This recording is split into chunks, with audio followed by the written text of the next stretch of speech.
It is 4 p.m. We're bringing developing news. The stories behind the headlines is historic on the Story Conference. I'm Ed Lingao. The headlines at this are: Interior Secretary John Vic Remulla says former Ako Bicol Congressman Zaldico is now in Europe, possibly in Portugal. During a press conference in Malacanang, Remulla suspects Ko is holding a Portuguese passport obtained years ago. The Interior Chief is urging Filipinos worldwide to report any sightings of Ko, including sending photos or postings online. Meantime, Remulla says government is set to run after big fish involved in the flood control scandal. Papunta na tayo dun sa Pating at Balyena. Doon na tayo papunta. Si Ombudsman meron siyang ethics sa pag-file ng case. Gusto niya may reasonable certainty for conviction. The Independent Commission for Infrastructure holds its third Asset Recovery Working Group meeting today. Representatives from 10 government agencies participated in the meeting, including the Armed Forces Chief of Staff General Romeo Bronner. PNP personnel also handed over documents related to flood control projects, including the suspected substandard and possibly ghost structures in Bawang River Basin Package 2 in Nagilian, La Union. Meantime, the Bureau of Customs confirms the upcoming public bidding of 4 luxury cars of contractors Curly and Sala Discaya. The bidding is scheduled for December 5. And here are the other stories we're watching this Monday, December 1. The PNP CIDG says 2 officers of Sunwest Construction, owned by former lawmaker Zaldico, or at least founded by former lawmaker Zaldico, could turn themselves in. CIDG Director Robert Alexander Morico II says the officers sent surrender feelers amid continued searches for people wanted over alleged ghost flood control projects. Authorities have so far arrested 9 of the 16 accused in the case. Bagong Alyansang Makabayan or Bayan is considering the Bagong Alyansang Makabayan is considering filing a new impeachment complaint against VP Sara Duterte in February after the 1-year ban on filing expires. The group is reviewing the Supreme Court ruling that halted previous impeachment proceedings and declared the complaint unconstitutional. It was Makabayan lawmakers who filed the second impeachment complaint against Duterte in December 2024. It had only one ground, the betrayal of public trust over the alleged misuse of confidential funds. Diesel prices will see a big-time rollback of nearly 3 pesos per liter this week, while gasoline will be more expensive by 20 centavos per liter. LPG prices are also going up. Petron is implementing a 2 peso per kilo increase, while Solane is imposing a 1 peso 64 centavo per kilo hike. The Agriculture Department is implementing a 120 peso per kilo maximum suggested retail price on red and white onions that's starting today, December 1. The move is meant to curb soaring prices during the Christmas season. The DA also says that the rice import moratorium imposed in September will remain in effect until December 31. And joining me today is Storicos resident political heckler Tito Ral Yemas. Tito Ral, ikaw ay Happy Monday! Mukhang ikaw ay na-sunburn. Medyo. Nandun ako sa aking farm. Farm, ha? Nagpapa-sunshine ako sa umaga, di ba? Ba't parang hindi farm nakita ko sa picture mo? Ha? Naka? Balita mo lang kami. O, kamusta ka kahapon? Ha? Kamusta kahapon? Okay naman. Ang sabi ng iba, binabanatan nila dahil mas maliit daw sa September 21. Well, naiiba kasi itong November 30. Nationwide ito eh. Kaya nakita mo, ang laki-laki ng rally sa Cebu. No? Ang lalaki ng mga rally sa Iloilo, Pangasinan, etc. So, yun yung naiiba. Halimbawa, yung ibang mga parokya, ibang mga simbahan, doon na sila nagdaos ng pagkilos. Hindi na sila pupunta sa isa. Oo, para hindi naman magmukhang Manila-centric. Manila-centric. So, yun yung isa. Ikalawa ay iba-iba yung programa. Meron kang 9 to 11 na multi-sectoral. Siguro mahigit 10,000 yun nandun. Tapos meron kang misa, no, ni Cardinal David, na mga 20,000. Magmula umagang gabi. Tapos meron kang tanghali hanggang alas 2, yun yung program proper. No? At meron kang 3 to sawa na concert. So iba-iba eh. So yung iba pumunta sa misa, no, katulad ko, very religious. Parang no? Yan, no? Doon sa rally, wala ako. dahil napagod na yung mga seniors, no? Si Manny Mogato hindi na pumunta, no? Nakatulog yun. Oo. So, marami naman kasi ay nag-monitor through social media. No? Yung iba naman, nandun sa kanya-kanyang location, doon naglunsad ng mga pagkilos. No? I understand what you mean. I understand what you mean. Devolving the center and as well spreading out the activities throughout the day. Yes, yes. Pero my question din is, of course, a big part of everything is optics, and people Yes. will be comparing images as well. And Yes, yes. a lot of people rely on images, like Yes, it or not. yes. Kaya nga kailangan mo ipaliwanag. Halimbawa, nung nakita ko yung rally sa Cebu, pati ako nagulat. No? Pero hindi siya masyadong na-project. Dahil nga, yung tingin pa rin ng mga tao ay ano nangyari sa EDSA, sa Luneta. Yun. Pero ngayon, humahabol na. Dahil pinapaliwanag nga nila, may mga ganitong pagkilos nationwide. Actually, hindi lang nationwide eh. Halimbawa, yung Vienna, humingi sa akin ng statement para sa rally nila sa Vienna. Yung Rome, humingi ng statement para sa activity nila sa Rome, sa Milan, sa Paris, sa Hong Kong, no, sa Japan. So may mga ganun din na mga packets. Na dati akala mo yung mga OFW puro pro Duterte lang.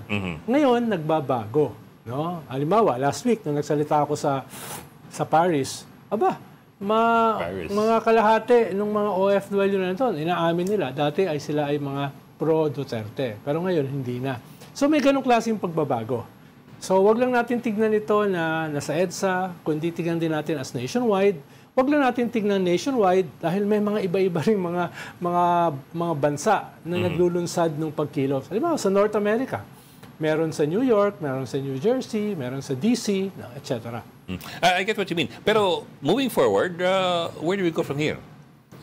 You've had the second major mass action. Will there be a third? And well, possibly sa after New Year, itong EDSA anniversary, magkakaroon na naman ng nationwide. February. Kalawa, in between, ipupush nila yung mga nakuha nilang mga concessions like anti-dynasty bill. Imaginein mo, mismo yung speaker naglunsad ng anti-dynasty bill. So, yun yung isa. We were trying to get a commitment from Claire Caso yesterday about that. Kasi sabi nga ni Speaker, despite his being a member of a dynasty, he's pushing it. Yes. We were trying to get Claire to commit on whether or not Malacanang is also endorsing that or considering that. Ito, separate ko yan, co-equal bodies. Anong pa ba kagaling?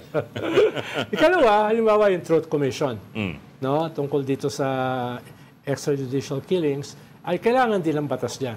Tutulak din yan, no? Ikatlo, itong strengthening ng ICI. Diba? So may mga nakuha ka last month na gusto mong idalin sa logical conclusion. At ikaapat, yung mga makukulong, yung mga makakasuhan, at yung posibleng mabawi na kayamanan. So yan ay apat na mahalagang reforma.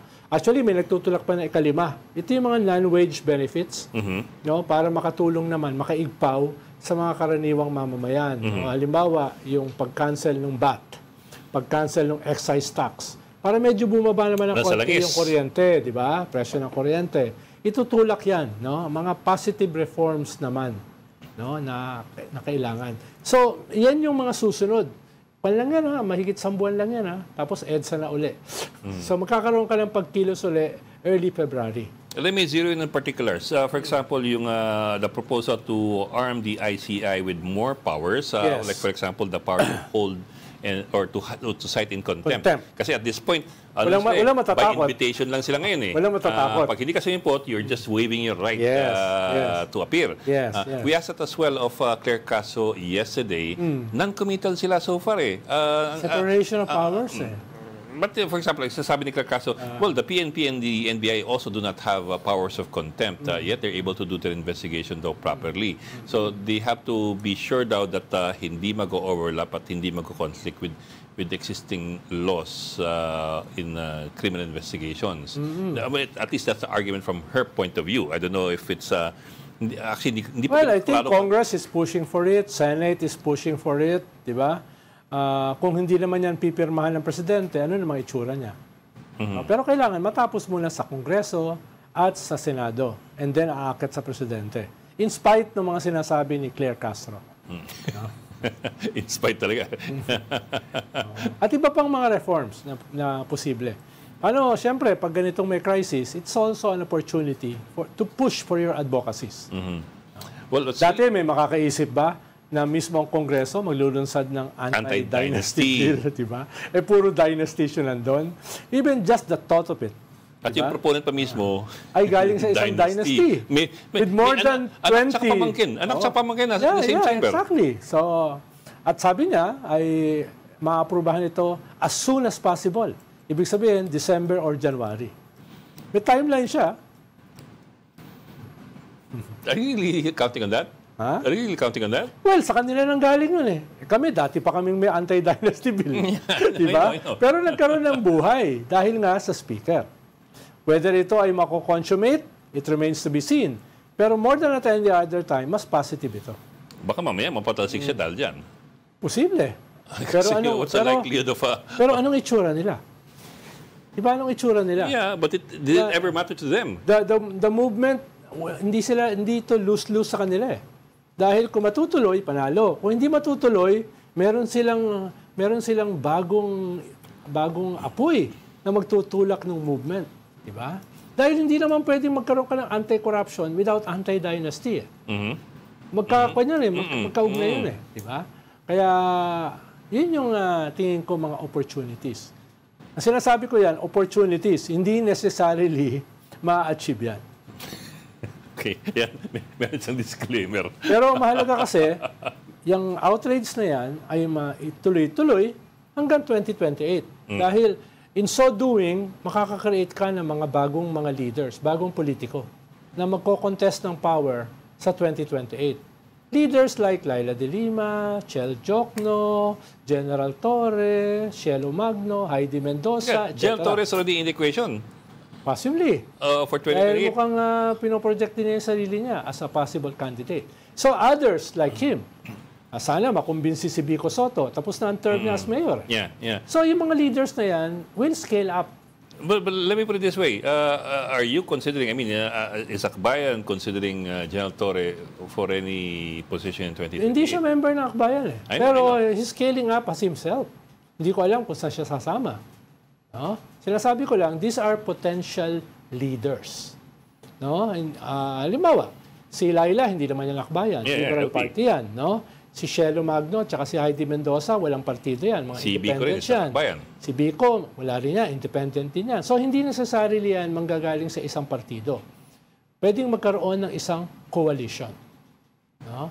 Pero at least, 6 na yan, out of possible 12 candidates. At hindi yan mga pushover. Pwede yung manalo. Di ba? We're talking about the Senate. The Senate. And of course, nag-uusap-usap na rin yung mga tao tungkol sa possible presidential timber. Pero siyempre, hindi yan mag-a-announce this early. Kasi babakbakan yan. Mababakbakan yan, tsaka ang hirap i-sustain yan. So mag-a-announce yan baka mga late 2026, early 2027. That's not too far away, Yes, that's a year from now. At possibly, baka meron ding sumulpot from left field na hindi kino-consider pa. But when you say left field, I presume you don't exactly mean kaliwa. Not necessarily. Posible, no?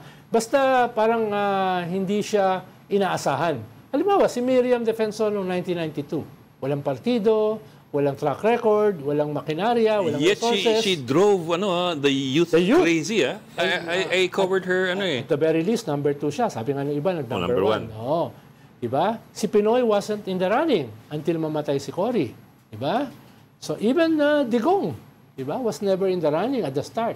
So may mga ganyan na sumusulpot. So sino tong left field? Ha? Hindi natin alam. Kaya nga, left field eh. Ikaw naman. Kaya nga, surprise, ang tawag dyan ni Cardinal Ambo, biro ng tadhana. Baka mamaya bigla tayong bibiruin ng tadhana na merong susulpot na hindi nagplano. Hindi nagplano katulad ni Mitra.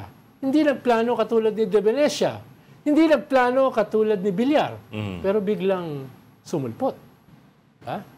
Yun ang sinasabi natin. Ikaw naman, gusto mo pangalanan ko. Sorpresa nga. Biro nga ng tadhana. Kahit alam naman dito, nanonood sa atin eh. Narinig tuloy ni Atty. Igon Cayosa. Di ba, attorney? Naniniwala ba kayo, attorney, sa biro ng tadhana?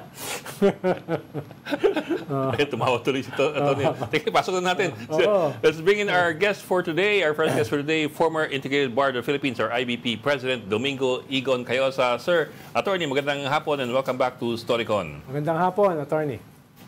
Good afternoon, magandang hapon sa ating mga kababayan. Yes, sir. Sir, we ask our producers to bring in a legal expert because there seems to be what might be a controversial ordinance in Manila, and we saw the effect yesterday, and we don't know what will be the effect in the future.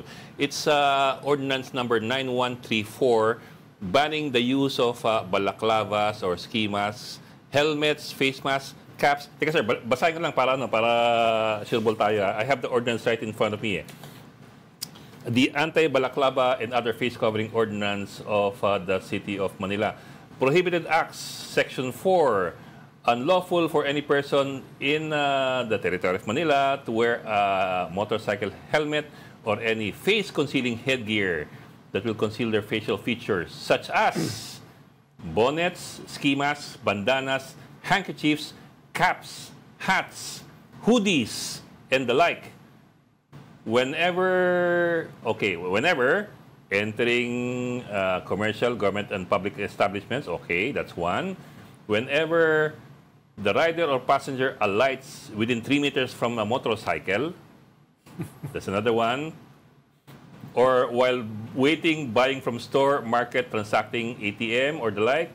Or when the rider is within 3 meters away or in standby mode from the motorcycle along public roads, highways, subdivision roads, alleys, sidewalks, easements, shoulders. In other words, all public places. In effect, bawal po lahat ng ito in private and public places.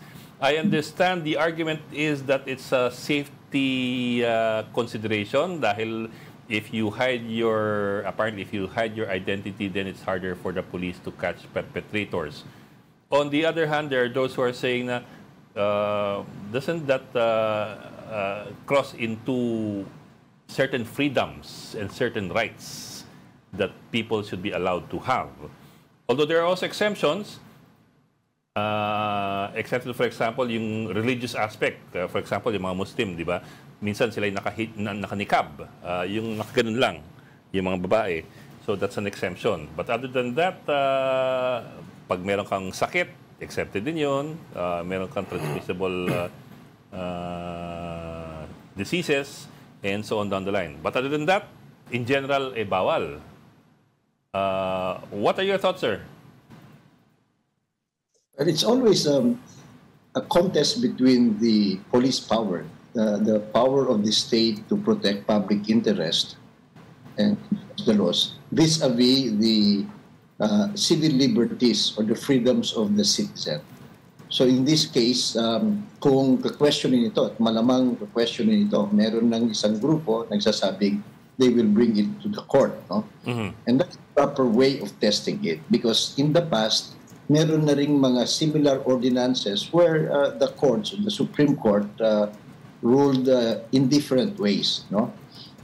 In-apply sa ibang syudad kasi mas reasonable yung ordinance. Sa iba, they declared them invalid.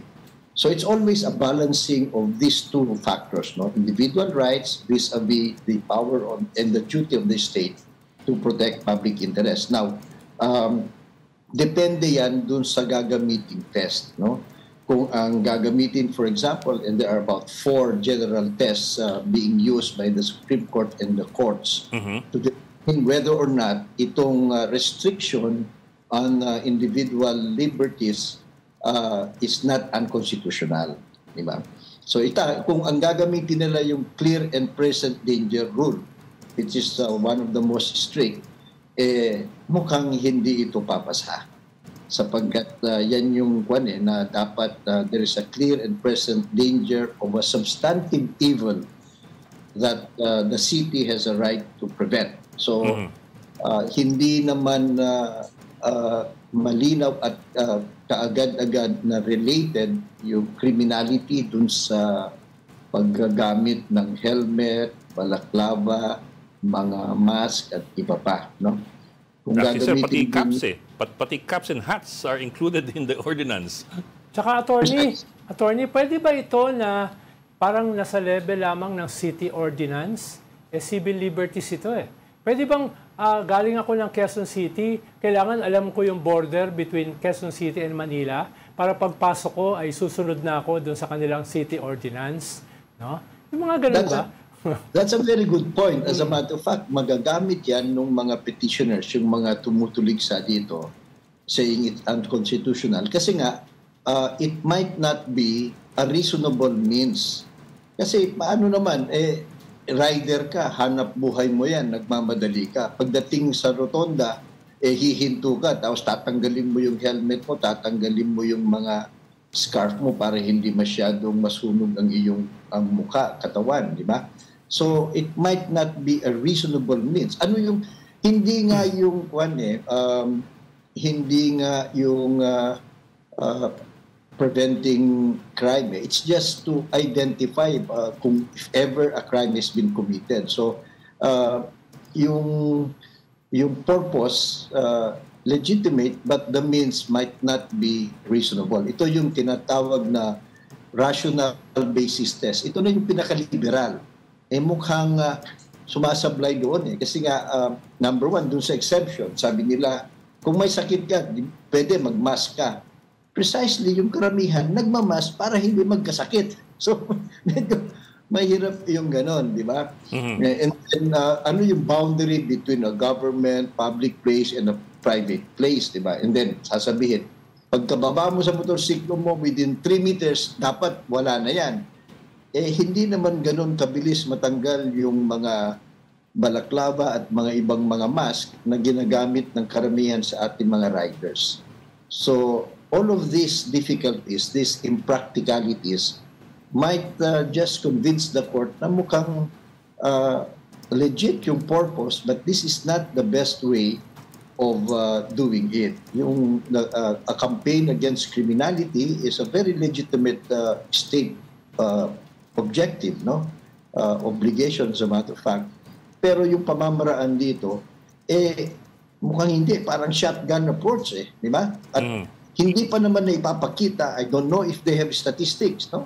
Mukhang ito nangyari lang nung nakaraang Menjola kaguluhan, di ba? Yung unang rally. Kaya bago lang ito So meron bang statistics na nagsasabi na karamihan mga nang-hold up o nanggugulo, yung mga naka-helmet, naka-balaklava. So absent that, baka nga lang strike down ito ng korte na an unconstitutional means to achieve a legitimate government purpose. Ang pagiging senior ba, severe illness? Halimbawa, ayaw ko mahawa sa mga sakit. Magsusuot ako ng mask kahit saan ako pumunta. Hindi kasama doon sa requirements. Comorbidity. Precisely, that's the logic about this mask, di ba? To avoid, yung sa exception nila, dapat magkasakit ka muna, saka ka magmaskara. Mukhang hindi realidad. It's not reasonable. So baka lang, even the most liberal test, the rational basis test na ginagamit ng korte, baka hindi papasa ito. We will see. We don't prejudge. Depende rin siguro yan sa timplada ng mga hukom, mga justices of the Supreme Court eventually. And of course, the evidence and the arguments presented by both sides. Tsaka sir, I do recall, ito sa Mandaluyong dati, there was an ordinance before in Mandaluyong na bawal yung dalawang lalaking magkaangkas sa motorsiklo pag hindi kayo magkamag-anak to a certain degree. Ang dahilan daw to prevent yung riding in tandem na mga barilan. I think it was eventually struck down by the Supreme Court na parang, teka, pagbabawal nyo dalawang lalaking sumakay dahil lang sa riding in tandem danger, parang that's an overreach. Bawal din kaya yung mukhang hold-upper o yung mukhang magnanakaw? No? Bawal din kaya yun?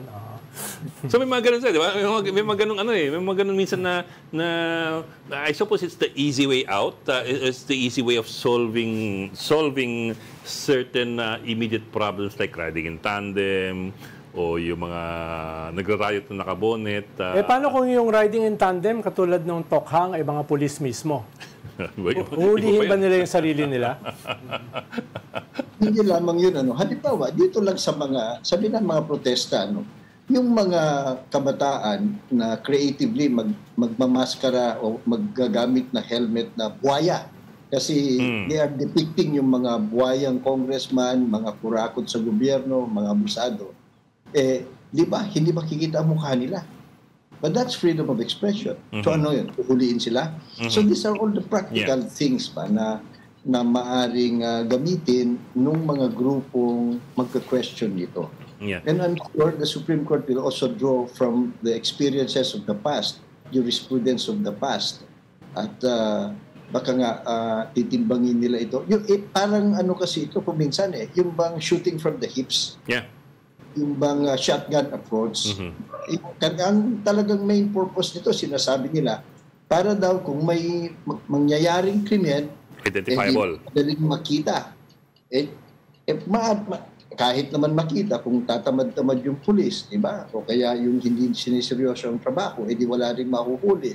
So, that might not be the best way to identify yung mga potential criminals. And if they look at the statistics, ilan percent ba yung mga kriminal na naka-helmet o kaya naka-mask?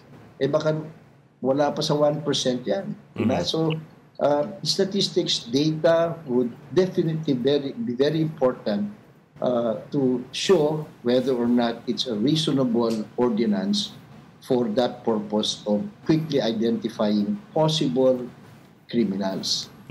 Although sir, at the same time, I suppose sir, but tell me if I'm right here kasi hindi mo ako abogado if it's a private building or establishment, as the owner, you would have naman the right to require tanggalin ng helmet o tanggalin ng balaklava pagpapasok sa building mo kasi private property yun. Correct. Tama yan. But that depends on the owner. Because private property nga, so you have control kung sino gusto mong papasukin. Pati yung mall, halimbawa.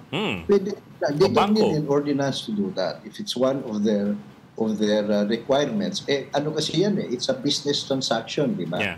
Private property. Iba ho kasi yung gobyerno. Kasi yung gobyerno kahit nasaan ka, ito nga, public space sa mga government buildings. Halimbawa, hospital na lang, di ba? Lahat tayo, pag pumapasok sa hospital, pinapamas tayo ng ating mga doktor, pati na yung hospital. Hindi wala naman tayong sakit, di ba? Pero for precautionary purpose. Anong ibig sabihin? Lahat ng hospital sa Manila, pagpasok mo sa hospital nila, hindi ka pwede ka ng kasuhan kasi nakamaska, ayaw mong tanggalin. So, that's a good point. All of these mga nuances will be brought to light pag i-question yan sa korte. Actually, sir, naging issue to kahapon May 3 dinampot na social media reporters sila. Nabalita mo ba yun? Nakita mo yung mga picture? Hindi. Social media reporters daw sila ng isang website. Sila, nakabalaklaba, pero yung bulletproof vest na may plato. O at least mukhang may plato. Walang plato talaga laman. Tapos may Kevlar na helmet. Parang yun ang kanilang cosplay. Ito. Yan. Parang cosplay nila yan, di ba? Yan. Kasama sa gimmick nila para sa rally. Dinampot sila ng mga pulis kasi nakabalaklaba sila. Anong kasong sinampa sa kanila? Pinakawalan din naman Question lang sila, in-interrogate, tapos pinakawalan din. Although, overkill talaga sila kasi mukha silang pupunta sa giyera. So, kung tayo nagsuot nun? Kung ikaw nagsuot nun, talagang dampot ka. Kung ako siguro, palalagbasin ako. Ba't biased? Kung si Manny Mugato. Kung si Manny Mugato, si Mugs tulog yun. So, yun ang pinagmulan. Although, siyempre, yung kaso nga medyo extreme yan kasi parang nag-overkill naman itong mga to sa pagsusuot ng kung ano-ano na parang pupunta ng Ukraine. But it's also the right basta hindi walang violation, it's also the right to ano. O yung minsan kasi may feeling ka eh. Di ba? Feeling warrior ka or feeling papunta ka sa gera, di ba? Keyboard warrior, di ba? Oo. Pero Teka, attorney, dako ko ng medyo iba naman konti. Kasi, of course, we had yesterday itong mga major rallies. And some groups were calling for ipakulong, restitution. Other groups were calling for resignations across the board. For example, I understand yung Bago Alyansa Makabayan, they were calling for a resignation of major officials and then transition council. Tell us about the legalities of this.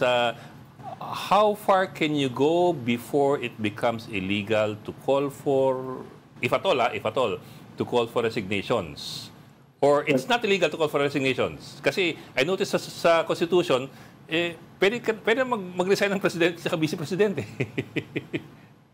Well, kung panawagan lang para mag-resign presidente, vice-presidente, o yung mga sangkot sa anomalya o kakurakutan, wala namang limit yan. That's perfectly within your freedom of expression. To call?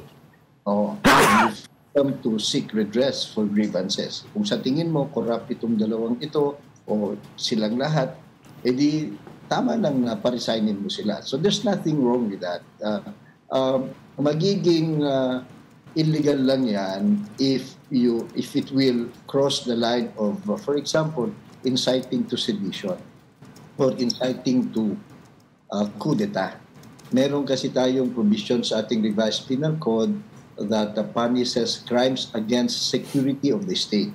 Yun nga, inciting to sedition. Yung bang manawagan ka, udyukan mo ang mga taumbayan o certain group para i-overthrow ang government o kaya i-prevent ang pag-function ng isang agency o isang public official o manira ng mga government properties or private properties. So, that is inciting to sedition. Ito pag-resign, hindi ho naman. So, overkill din ulit kung iti-threaten ng DOJ o sino man o kapulisan yung nagpaparesign sa mga matataas na opisyal ng gobyerno. There's nothing wrong with that. That's perfectly within the rights. Ang mahirap na kung sasabihin, magkaroon tayo ng reset, withdrawal of support, o kaya military, civilian junta, wala na yan sa konstitusyon.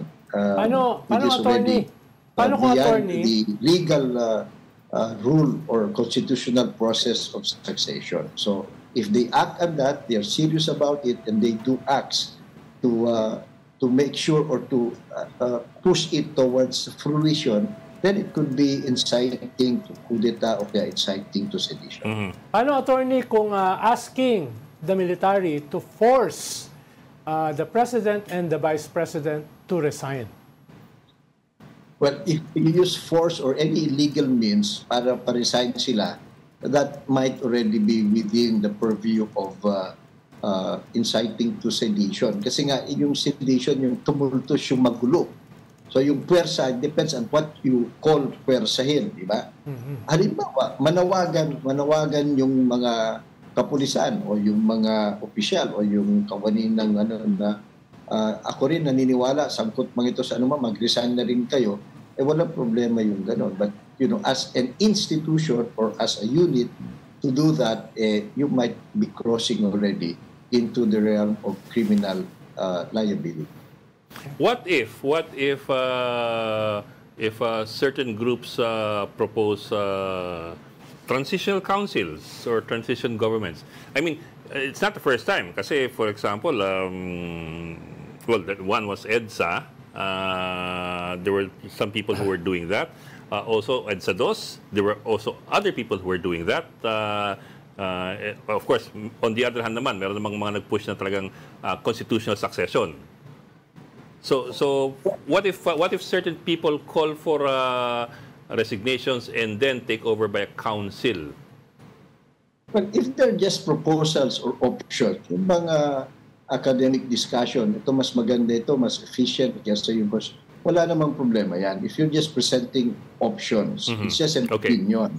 wala ka namang gagawin to set that up or fund it o kaya support it with illegal means or violence or yung magulong pag-aalsa, eh hindi naman yan sedition or inciting to sedition. Kung proposal, ideas lang yan. You know? Yeah. Anybody is free to express his idea, even if it's wrong, even if it's foolish. You have to respect that. That's the essence of freedom of expression. Even if it doesn't jive into our own sense of what should be done, okay lang yun. Lahat ng mamamayan merong karapatan maghayag ng kanyang saloobin at kanyang puro-puro. Ang trigger lamang ay kailan po? When is it? When do you have a trigger that makes it inciting to sedition? A trigger that you cross the line when you ask and you encourage and you support people to do illegal acts, to topple the government, prevent government from functioning, or a government official from functioning, destroying government property or private property para magulo for political ends, para magkaroon ng change in leadership or government. Yun, illegal na yun. Crimen na yun. Okay. Minsan, attorney, may thin line between asking the president or the vice president to resign and forcing them to resign. Minsan may thin line yan. Oh, of course. But yung kung rally lang ng rally tayo at finally sila ay makikinig o tatalima, edi very good. Wala tayong problema. Yung forcing to resign kasi yan, short of, storming the palace at huliin siya at bibitayin siya o kaya bumubuhin naman di mag-resign, mga ganyan. That would, of course, be illegal kasi violence ang ginagamit. But yung panawagan lang, in any other form, hindi yan krimen. Pati nga yung pagsunog ng mga effigies, di ba? Yung mga paghahawak ng mga very creative posters, di ba? Yung diretsaheng pagmumura sa kanila, walang problema yun. We have to respect that, and we have to defend the right of everyone, even if you don't agree with them, to express their sentiments. So yung thin line na ganyan, of course, government will try to say there's a thin line. Parang siguro to temper yung gagawin ng taong bayan. But as long as there's no violence, walang kaguluhan, okay lang po yan. Sabi nga sa Revised Penal Code, public and tumultuous. Those are two keywords dun sa sedition. Okay. Maraming salamat for joining us this afternoon, former IBB National President Domingo Icon Cayosa. So kayo po, buting alam niyo ang inyong karapatan at hanggang saan kayo pwedeng tumulak. No the law.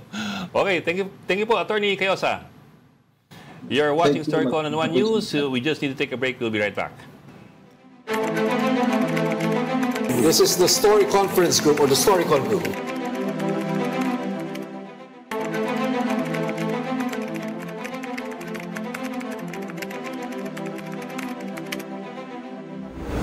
Hello, we got developing news and the stories behind the headlines. Welcome back to Story Conference or the Storycon. I'm Ed Lingao, and of course with us, Raul Llamas, our resident political heckler na maganda ang kanyang tan ngayong araw. Mukha bang from Europe? Does he look like he came from the Spanish coast or the French Riviera? Let's bring in our mobile journalist, Mojo, Julie Baisa, for the latest news from Malacanang. Julie, kamusta dyan? Hi, Julie. Yes, Bok, Sir Ronald, mahaba-habang araw sa palasyo. Kanina umaga sinimulan ni Pangulong Bongbong Marcos yung kanyang araw sa pagdalo sa graduation ng Major Services Officer Candidate Course sa Villamor Air Base kanina. Sa harap ng mga kadete, nagpaalala si PBBM sa kanila na piliin daw yung katapatan sa bansa at hindi sa sinumang individual o sa anumang paksyon. Sinabi nga ni PBBM sa gitna ng usapin ng korupsyon at mga reported destabilization against the Marcos administration. Ang sabi niya, sa panahon daw ngayon na maraming Pilipino yung nangangailangan ng katapatan sa serbisyo, dapat daw magsilbing halimbawa yung mga kadete at yung mga tauhan ng AFP. Kasunod naman yan, sa issue pa rin ng korupsyon, humarap din kanina si DILG Secretary John Vic Remulla sa palasyo. Ang sabi niya, papunta na raw sa Pateng at saka sa Baliena ang gobyerno. Sagot niya yan doon sa mga nagsasabi na bakit parang puro diles, sapsap at mga maliliit na personalidad lang daw yung nakakasuhan dito sa usapin ng flood control. Sabi ni Remulla, bigyan daw ng panahon yung Office of the Ombudsman para mangalap at tiyakin daw na matatag yung kaso laban doon sa mga sangkot. Inanunsyo rin ni Remulla kanina na nasa Portugal si dating Ako Bicol Party List Representative Zaldico. Suspected, Sir Ronald, na gumagamit siya ng 2 passport na baka meron din daw siyang Portuguese passport na ginagamit. Kaya ang panawagan nila sa publiko, kung makikita raw si Ko, kaagad daw na picturean at ipost sa social media para mas magdali yung maging pagtatrack sa kanyang location. Lastly, sa panig ng palasyo, on the issue pa rin ng corruption, sinagot ni Palace Press Officer Claire Castro yung mga nagsasabing si PBBM ay at his weakest o mahina. Ang dami na daw na ipaaresto, marami na raw kinasuhan at marami na raw na ibalik na pondo. Kaya paano raw masasabi na at his weakest ang Pangulo? Madali din daw sumigaw na bumaba sa pwesto. Pero kung paano daw palalakarin o pamumunuan yung bansa sakaling bumaba or kapag bumaba si PBBM, ano daw kaya yung masasabi ng mga tao na yan? Okay. Bok, yung Portugal muna, ikaw, nabeso na ba itong nasa Portugal siya eh? Akala ko bibiro ka lang eh. Do we know kung bakit nasa Portugal siya at kung paano siya nakakuha ng Portuguese passport? I assume that means that he has Portuguese citizenship too? Bok, DFA yung pinasasagot ni DILG Secretary Remulla kanina tungkol doon sa other issues, kung may ibang visa ba na ginagamit si Ko or kung paano nga siya nakakuha ng Portuguese passport, kasi iyon yung paniniwala nila sa ngayon. Iyon lang actually yung in-announce niya kanina na possible na nasa Portugal and possible na gumagamit ng 2 passport. Aside from that, wala nang binigay na other information si Remulla. Madali kasi makakuha ng residence visa sa Portugal. Basta bumili ka ng property worth 250,000 euro. Parang investment. Makakakuha ka na ng residency visa. Sa Spain, 500,000 euro worth of property. Sa Portugal, 250 lang. Kahit walang nakuha ni isang sentimo si Zaldico dun sa 100 billion na transaction daw between the President and Speaker Martin, ay sigurado naman kaya niya magbayad ng 250,000 worth of property sa Portugal. Ikalawa, wala tayong extradition treaty sa Portugal. Yes. Wala silang embassy dito. Although tayo, alam ko, may consulate sa Portugal. So, yung mga reasons na yan ay sapat na dahilan para dun muna siya mag-stay pansamantala. Kumbaga, open secret na yan this past few months. Masang tanong pa ay yung ibang issue ay sinagot na ba ng Malacanang? Aatras na ba sila doon sa 500 peso proposal nila sa Noche Buena? Yun kasi ang... Nabanggit ba yan kanina? Yun ang mas dominant sa social media. Kanina ko nabasa niyo po, may nilabas si Congressman Pulong na sagot kay Yuse Claire, kay Ante Claire. Ayun tawag niya sabi naman ni Yuse Claire kanina, nabanggit nga daw ni Congressman Pulong yung patungkol sa konsensya. Pero siya pa daw ba yung magsasalita tungkol sa konsensya? Yung sariling ama daw niya, umamin na pumaslak or he killed people. Siya pa rin daw ba yung magsasalita? Gayong yung pamilya daw or may kakilalang hitman at kayang magpaliquidate. And lastly, sino pa rin daw ba yung umamin na hindi gumagalang sa human rights? So hindi raw, bakit daw pag-uusapan ngayon yung konsensya? Pero doon sa 500 piso, ang sabi ng palasyo, kakayanan lang naman or kaya lang. Yun lang yung sinasabi nila, kaya naman na 500 lang. Pero labas na raw yung usapin kung festive o marangya or si Bok Ed, napakamahal lang ham na bibilhin. Huwag na magpaliwanag sa presinto. Dahil wrong messenger pareho Wrong messenger si Pulong, wrong messenger din yung Malacanang o yung gobyerno para magpaliwanag dyan sa 500 peso. Kung sa kanila, na lang. Atras na, tahimik na, moveon.com na. Sabi mo, galing kay Ronald yun. Teka, may papun ako.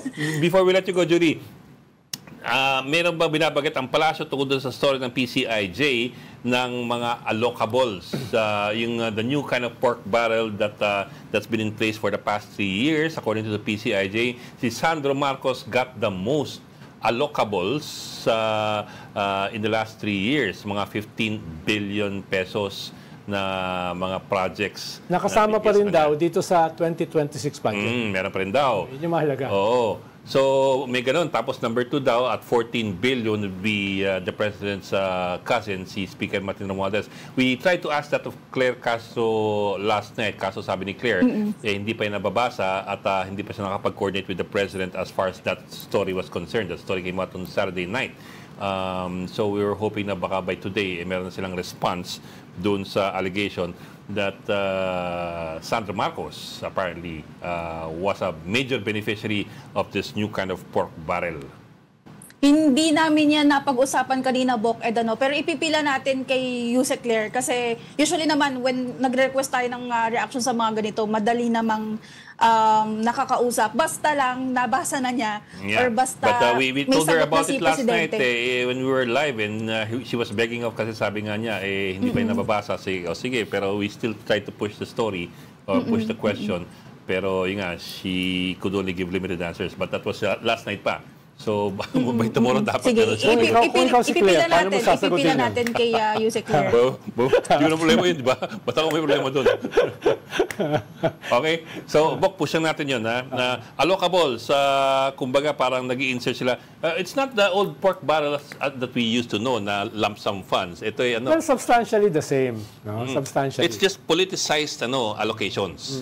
Kasi, just a case in point, kasi kinumpare ng PCIJ the first district of Ilocos Norte, kung saan Congressman si Sandra Marcos, they got 15 billion in allocations, samantalang yung kanilang population is at 320,000 versus the first district of Rizal, 1.2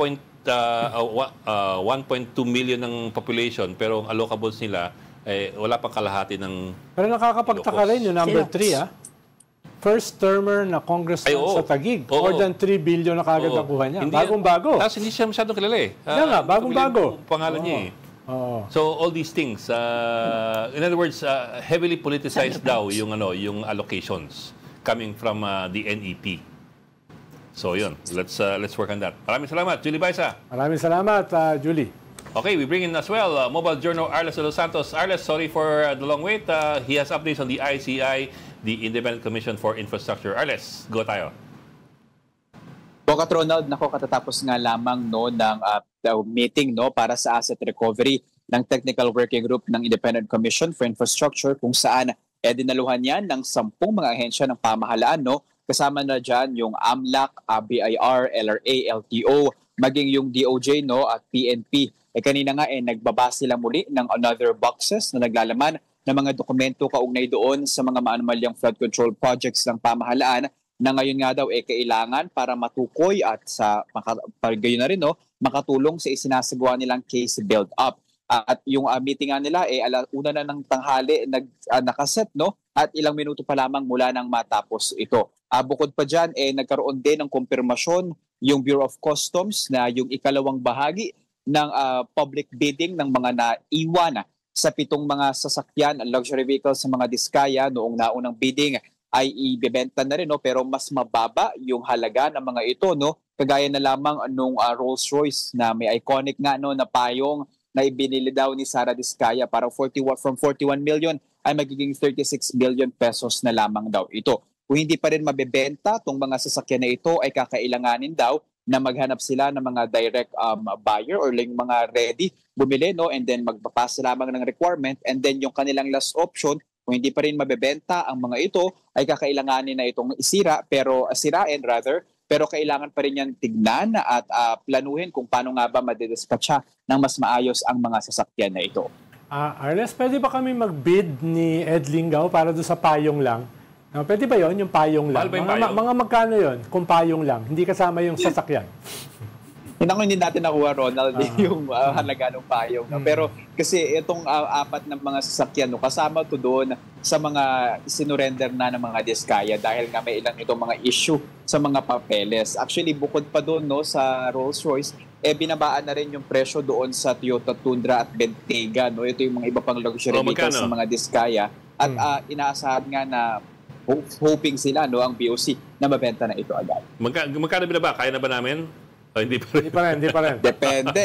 Gusto mo bang regalo ko? Payong na lang, sige. Gusto mo ba regalo ko sa'yo sa Pasko yun? Yung payong. Yung payong ng Rolls Royce. Kung babayaran. Gumagawa sila ngayon sa...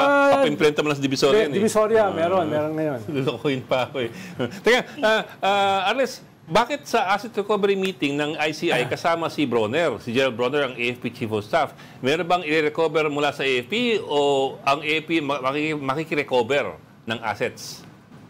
Actually, Bok, no, itong ICI kasi pag-upo pa lamang no, ni General Rodolfo Azurin, no, kinumpirma niya agad, vocal siya na makikipagtulungan nga sila, no, hihingi ng assistance sa AFP at PNP para sa isasagawang mga investigasyon at pagkalap ng mga impormasyon at pagngangalaga ng mga dokumento na gagamitin nga sa pag-file ng mga kaso no sa Korte Suprema, Korte rather no, yung mga kanilang mga information no. So at least what we know doon lamang sila sa investigation, yung pagpunta doon mismo sa mga location kung saan nakatag yung mga substandard or those flood control projects, and then iipunin nila yung mga impormasyon, yung mga papeles, and then dadalhin sa ICI. Okay. Maraming salamat sa iyo, mobile journalist Arles de los Santos. Thank you, Arles. Salamat, Arles. Pero bakit pa rin AFP? I understand PNP.